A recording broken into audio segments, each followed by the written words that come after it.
श्री रविंद्र सिंह भाटी। धन्यवाद सभापति महोदय।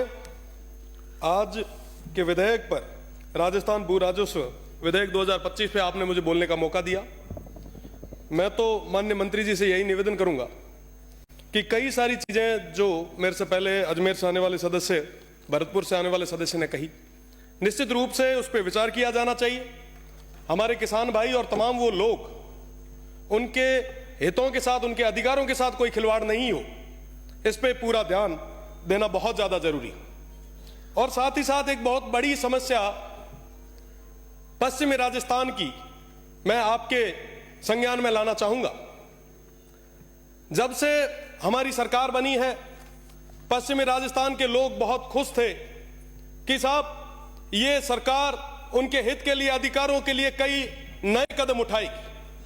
पर मुझे कहते हुए बड़ा दुख है कि वो तमाम चीजें, तमाम आशाएं, तमाम इरादों पे कहीं ना कहीं पानी फिरता दिख रहा है।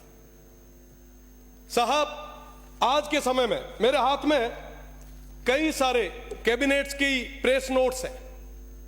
लगभग हर कैबिनेट के प्रेस नोट के अंदर एक ही चीज लिखी हुई आ रही है, land allotment, land allotment, land allotment और लैंड अलॉटमेंट। और साहब, पूरे पश्चिमी राजस्थान की जमीनों को उन अंग्रेजों के समान मल्टीनेशनल कंपनी जो आई है, उनके चरणों में आपने सुपुर्द कर दी। हमारे वो लोग जो काल के थपेड़ों से निकल के आए थे, जो इतने साल तक वहां दूर दराज क्षेत्र में, रेगिस्तान में बैठे थे, वो इस आशा और उम्मीद के साथ बैठे थे कि साहब आप आएंगे, कुछ नया लाएंगे। कैबिनेट्स की मीटिंग में उनके लिए कई सारे नए सौगात, नई स्कीम्स, नए डेवलपमेंट प्लान्स लाएंगे। पर साहब, डेवलपमेंट के नाम पर आज उनके साथ बहुत बड़ा खिलवाड़ किया जा रहा है।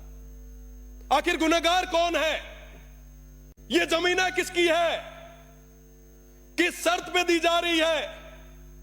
वहां पे जिस गोधन की आप बात करते हैं, उस गोधन का क्या होगा? वहां के लोगों का क्या होगा? उन किसानों का क्या होगा? वहां पे रहने वाले लोगों का क्या होगा? सब कोई कभी विचार किया आपने? लाखों करोड़ों हेक्टेयर जमीन दे दी, आज भी देते जा रहे हैं। सब इस बदले में आपको मिला क्या? आज भी वो क्षेत्र बिजली के लिए तरस रहा है। पहले वो अंग्रेज थे, हमारे उस समय के स्वतंत्रता सेनानियों ने लड़के उन्हें भगाया, पर अंग्रेजों के रूप में ये जो नए लोग आ रहे हैं, मैं आपसे निवेदन करना चाहूंगा कि इस तरीके से रेवड़ियां बांधना आप बंद करें। साहब, मैं इस सदन में रह के बात कर रहा हूं और मैं आपको यह भी याद दिला देता हूं कि आखिर में जब वोटों की बारी आई तो वो जनता, वो लोग वोट देंगे, ये अधिकारी और ये कंपनियां वोट नहीं देगी। साहब, उन लोगों के साथ जो गलत हो रहा है, जो अत्याचार हो रहा है, वो कभी माफ नहीं करेंगे।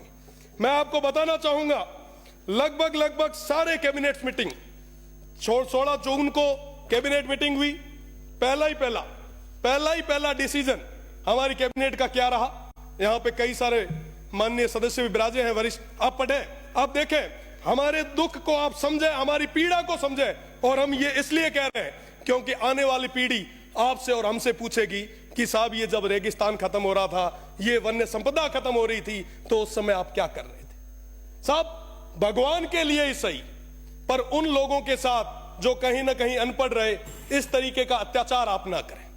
अगर वो लड़ने के लिए आगे आ गए तो मैं आपको बता दूं कि रोकने के लिए आपका सिस्टम फेल हो जाएगा।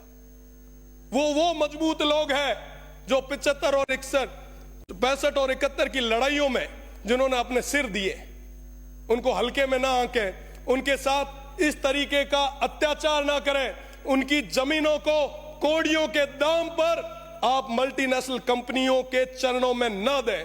मेरा पुनः आप सभी से निवेदन कि आप उनकी पीड़ा को समझते हुए ये जो अनैतिक ढंग से जो लैंड अलॉटमेंट हो रहे हैं, इसको पूर्ण तरीके से आप बंद करें, उन सीमांत के लोगों के साथ न्याय करें। बहुत बहुत धन्यवाद। जय हिंद, जय भारत।